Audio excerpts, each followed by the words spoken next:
We're here tonight at Place to Be, which is kind of the hub for the avant-garde, the artistic, the activists, the journalists here who are covering the COP21 conference in Paris. And we're here tonight with Peter Fiekowsky. And Peter is someone who I've had the opportunity to know of your work, see your work, hear of your work, and the work that we're primarily covering is the gap between the future that these INDCs that are being ratified over the next 2 weeks is going to leave us with, and what's really going to be necessary for us to really have a sustainable future, which is in common agreement keeping us within the 2-degree increase window. And I know that you really do have a plan, and which is quite unique amongst all of the people that I've had the opportunity to talk to in the whole world of climate change, and especially with regard to these negotiations. And so I just really wanted to thank you and give you the opportunity to let people know that, in fact, there is a plan, there is kind of a pathway, as I think you call it, and really to let us know about your work. Great. Okay. You should tell me what you want to discuss a little bit. So you have a pathway. You actually have a roadmap. And so I think that there are a lot of people out there don't hear of any actual roadmaps. We hear things like a lot of the talk at the conferences. Yes, we know this isn't enough, but we're all got to band together. Yes, we know this isn't enough, but there's cause to be optimistic. And I'm always left with, but what's the plan? I'm all for optimism. I'm all for pulling together. I'm all for yes, we can all do it. But I like to see a plan, especially when there's as much at stake as there is here. And so if you could let us know a little bit about your plan. Okay. Well, if you do a roadmap, what you really want to have is a destination. And so the main innovation that I've worked on is to define where do we want to end up. And when I started working in the climate a few years ago, my first question is where do we want to end up?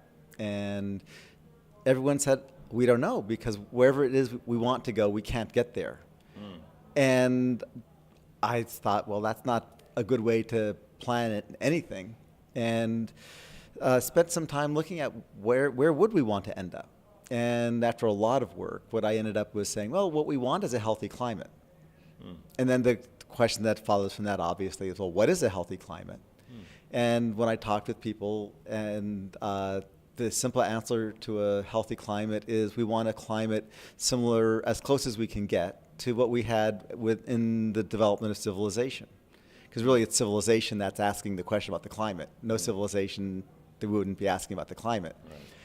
And so then you say, okay, good, so you want something as close as possible to the climate we had 100 years ago. And then the next question is, how would you know? What would the measure be? If you want a goal, you can name the goal, then you want to actually measure the goal so you know if you get there. And of course, at first you don't. So you want to know when you don't get there so you can change your direction. And so the goal is that I talked to a lot of people and settled on is restoring the ice caps. And the reason I picked that, of course, that's quite different than 350 parts per million. It's different than 1.5 degrees. I picked that because the reason one picks a goal is to motivate action. So if I'm playing soccer or football, depending on what continent I'm on, I'll be watching the scoreboard to keep the game going. But the points on the board are really arbitrary. They don't mean much of anything. And what the points on the board, what that goal of winning the game does, is it keeps me on the field playing and having fun, as the case may be for a game. Right. And so in the climate, I assert that we've sort of misoriented or mislabeled the goal. Because the goal isn't survival. The goal is to get us in action to take care of the planet. And so restoring the ice caps is a little bit arbitrary, except that it has the qualities that a goal needs, which means it's visible. Whereas I think 350 parts per million isn't visible to most people. Right. It's and it's meaningful. That is, if you restore the ice caps, you know you've cooled the planet, you've cooled the oceans, and you know that that sea level rise has stopped, and you know that you've restored normal weather patterns. And so it's actually a pretty nice goal because it actually gives us what we want for our children, and for those of us who are young, for ourselves. Good weather and stable sea level. It secondarily works with sea acidification, but that's really secondary. It's a secondary effect. And so then once we named a goal, then the question is, can we do that? And it was interesting. Again, I talked to probably about a dozen climate experts, and they hadn't ever asked themselves that question of could we achieve that goal. I won't go into psychology about why that might be, but I'm a physicist, so I asked the question, okay, good, physically could we do the goal? It's a little similar to when John Kennedy said we're going to send a man to the moon and bring him back safely. The rocket scientists had done the study. Yes, we could build rockets big enough. Yes, we can provide oxygen for a human for enough days to do it. We don't know how to do it exactly, but we're very confident that technology could be developed. And so I did the same kind of calculation, not saying here's how we should do it, but could we do it? And so it turns out that there are three parts to getting back to a healthy climate. You've got to do the energy transition. Of course, that's what the whole COP is about, is let's do the energy transition. But as everyone knows, no matter what we do, we're going to be stuck with at least as bad climate as we have now. And we've already got Syria blowing up. We've got, in my state of California, very serious drought. And the list of problems is endless. And they're not going to get better unless we do something more than just the energy transition. So you got. And if I could just interrupt, so just so that everybody's clear, that energy transition is from dirty energy, as in fossil fuels, to clean energy. Yes. Okay. Yeah. Thank you. Yeah. And and when I talk about energy transition, some people will argue: should it be renewable? Should it be atomic? And that's not the point. That is, over time, they'll figure it out. Right now, most of the activity is in renewables, but this goal, this roadmap, really isn't about which particular technology. This is about what can we do it. And so the way in high tech, the way we measure the feasibility of an outrageously big project, and I live in Silicon Valley, so we get a lot of outrageous projects. What we do is we ask, can we afford to do it? So using current technology, could we afford to do it? And then we know that technology will improve as the years go by, and so prices will go down. But we also know that there will be unexpected problems. And by and large, the two cancel each other out. And so the energy transition, switching from fossil fuels, the UN estimates is about 1% of global income, 1% of GDP to do that transition over 25 years. And what that, if you want to picture that, is building a lot of wind and solar, enough wind and solar that it replaces all the energy that we currently use from fossil fuels. And again, just so, and is that the $100 billion fund? That is, that comes out to, pardon me while I do the math in my head again.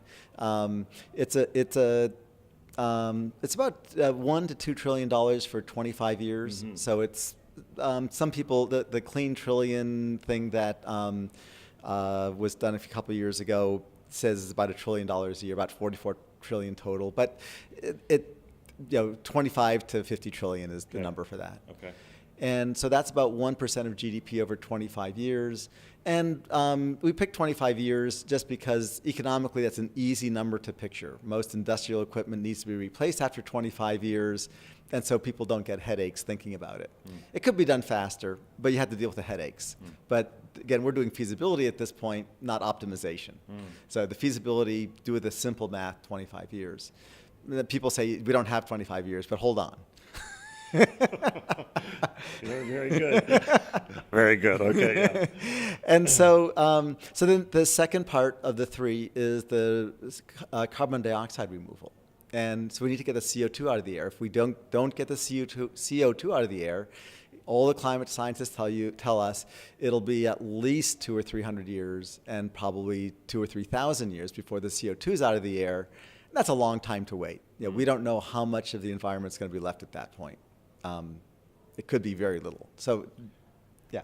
And I've heard, however, that the technology that currently exists to get the CO2 out of the air, so that's the negative emissions Yes. part, right? Yeah. Actually isn't a good technology. The current technology that exists for that. So is that the case, or are you looking for a future technology, or? Well, when you say it's not good, why do you? The process. And again, I'm not a scientist, Yeah. but something about that what part of it needs to be buried. That there's a part of the process that involves burying the carbon, and that something about the burying of the carbon, or the process of the burying of the carbon, ends up actually not being environmentally friendly. That's great. And so again, as a physicist, the way I approach it, or we would approach it as physicists, I'll say I approached it, is I said, I don't know what technology is going to be, but I'm going to pretend I'm a poet for a moment. And I'm going to say, well, I know that most of the CO2 came out of coal, and the coal was safely stored underground, and we burned the coal, we got energy out, and we emitted CO2. And so let's reverse the process conceptually. So we'll take CO2 out of the air, we'll add energy, and we'll bury coal maybe. Now, I don't know any process that emits coal, but the chemical companies do have processes that will do that and put out plastic. And plastics last almost forever. And they've never tried to optimize it, so presumably they could optimize it. It could be something a little closer to biochar, and biochar is pretty close to coal. And so, so you actually can do it. And the difference is, the reason the other people who've looked at it didn't go there is they were trying to start from where we are and say, what do we have now that we could bury efficiently? Okay. Right? And I said, okay, let's just reverse the process and then see what we can do to optimize it. And so what's interesting is when you say, okay, can we afford to do that? You know, can we afford to get 100 trillion tons of CO2 out of the air? The answer is yeah.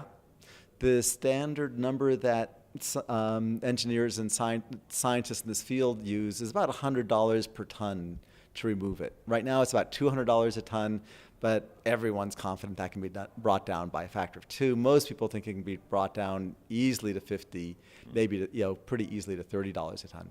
But $100 is a rounder number and not very optimistic. So if you do $100 a ton times 1,000 billion tons, yes, that comes out to $100 trillion, which is much more than we spend for lunch, much more. And it's a frightful number at first. Now, it's going to take time. That is, it's a lot of work to remove that CO2. So call it 50 years. Say we're going to spend 50 years to remove the CO2. So now that comes out to $2 trillion a year. Well, now $2 trillion a year, the global total income globally is about almost 100 trillion. So it's about 2%, maybe 2.5% of global GDP, which just happens to be the same as globally we spend on defense. It's less than we globally spend on health, about what we globally spend on Social Security. It's about half to a third of what we spend on fossil fuels. And of course, once we do the energy transition from fossil fuels to clean energy, we won't be spending the money on fossil fuels or the wars that are related to the fossil fuels. So in the big picture, yeah, we actually have that money. It's right there in the banks, and investors have it. In the whole scenario I'm describing, the only technical thing we don't yet know how to do at all is how to tax that money in a way, how to bring that money from where it is now to where we need it for the future. I've talked to Treasury economists, one in particular, who said, well, it's not that it's pretty similar to Social Security. We put money into Social Security for our future. So this is about the same amount. This is a little less than what we put into Social Security. So conceptually, that could be done. Now, as I said, this is the only technical thing no one's done before, but it's pretty clearly doable. The money's there. We just need some economic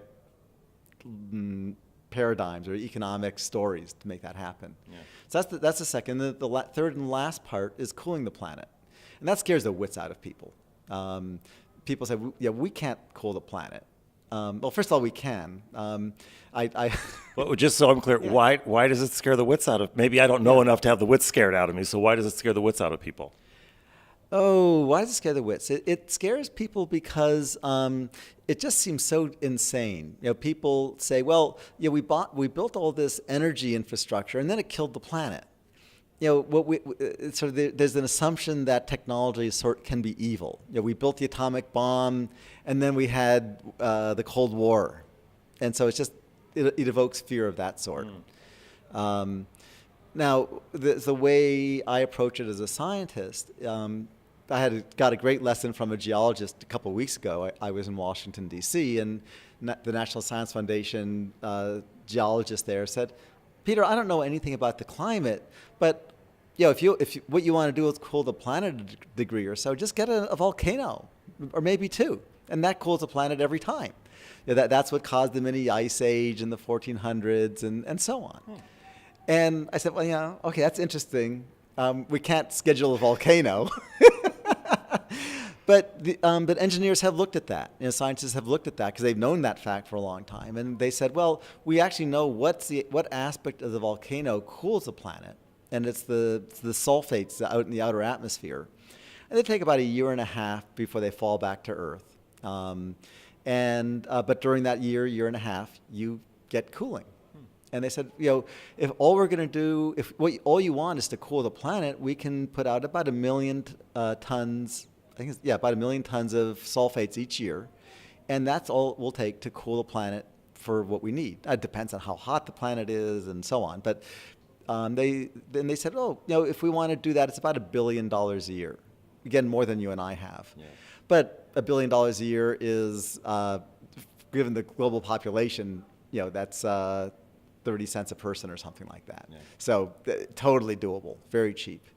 The main thing that's required is to do the science so that it's done safely, because we don't want to do anything stupid to the planet. But then, so now you see that to get a healthy climate, we can do that in 35, 50 years, and at the cost of less than we're spending on fossil fuels now, which is just remarkable. Okay, and then maybe I'm going to mix some things here, but I know there's a lot of talk about what's now left in the carbon budget, which I hear is, I think, 1,000 gigatons. And so is your plan kind of follow that same kind of, that we will not use up that budget in the progress of your plan and the implementation of your plan? Or you're not, that's kind of mixing things. Yeah, it's kind of mixing things. Because what I'm saying, I'm not telling us what to do. I'm just telling us, set this target, set your compass to that location. And now we have millions and millions of scientists. We see it here at the COP, just thousands and thousands of people who brought themselves here, who's almost all of them have devoted their lives to the climate. And so we have enormous resources to really find optimal solutions. What I'm saying is we already have solutions that are workable, far from optimal. And once you tell a technologist, here's what we want you to do, being a technologist, I can tell you, we go crazy doing it better than the next guy. Yeah.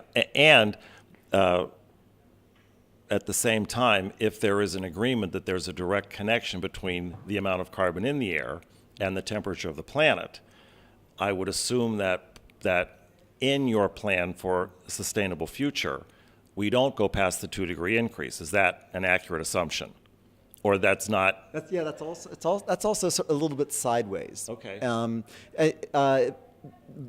By default, yes, but not by intention. Clear. Yeah. Clear. Yeah. No. I just wanted to make sure that that would be in there. No, it wouldn't be not as a direct, not as what you're after, right, but as a byproduct, as a side effect. Okay. Yeah. So you're not arguing that point, right, in terms of the 2 degrees as somewhat of a safety limit. You're not arguing that in terms of that as a measurement. It's just not what you're after in terms of the intent. Yeah, and I think those of us who have children and expect to have grandchildren, I don't really care how much CO2 my children have in their air. I just want them to have a healthy climate. And and that the trick is you want to, if you want to measure what you want, And I think we've sort of fooled ourselves to a certain degree, that we want a certain level of CO2. No, what we want is a healthy climate. Now, having a certain amount of CO2, if you believe in science, is going to result from that. Yes. But what's nice is that when you look at it this way, when you say you want a healthy climate, now you don't have to even argue with the climate deniers. You say, that's fine. If you don't believe in greenhouse, that's totally fine.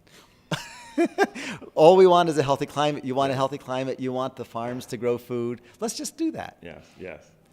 All right, so that's so clear in terms of the plan. And then what is the structure that you have for its implementation? Well, there are really just two things that need to be done that aren't being done. There's a lot of things that need to be done that are being done. The wind and the solar and cleaning this and so on. The two things that aren't being done, the first is to name the goal.